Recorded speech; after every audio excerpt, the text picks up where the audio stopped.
আগামী ২৪ ঘণ্টায় ময়মনসিংহ বিভাগের শেরপুর ও নেত্রকোনা এবং সিলেট, সুনামগঞ্জ ও সিলেট জেলায় আকস্মিক বন্যার আশঙ্কা করা হচ্ছে। ভারতের মেঘালয় ও আসামে টানা ভারী বর্ষণ এবং শেরপুর জেলায় কয়েকদিন ধরে থেমে থেমে বৃষ্টিপাতের কারণে এসব এলাকায় নদ নদীর পানি দ্রুত বাড়ছে। ইতিমধ্যে শেরপুরের চেল্লাখালী নদীর পানি বিপদসীমা অতিক্রম করছে। শেরপুর পানি উন্নয়ন বোর্ডের তথ্য অনুযায়ী গতকাল সকাল 10টায় এই নদীর পানি বিপদসীমায় 106 সেন্টিমিটার উপর দিয়ে প্রবাহিত হচ্ছিল। সেখানে গত রাতে ছিল 39 সেন্টিমিটারের উপরে। বাবি জানিয়েছে, আজ ভোর থেকে মুষলধারে বৃষ্টির পাশাপাশি উজানি ভারী বর্ষণ চলায় নদ নদীগুলোর পানি আবারও বাড়তে শুরু করেছে।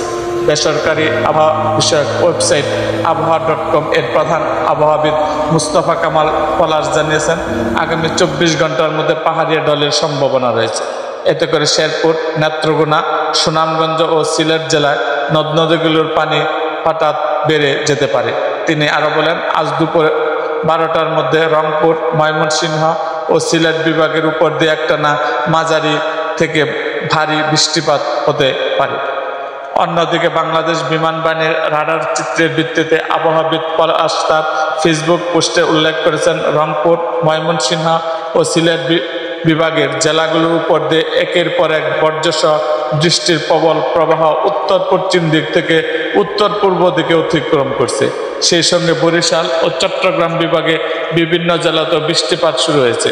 সকাল 11:30 থেকে বিকাল 6টা পর্যন্ত এই 3 বিভাগের জেলাগুলিতে প্রবল বর্জ্যসহ বৃষ্টির আশঙ্কা রয়েছে বলে জানিয়েছেন তিনি।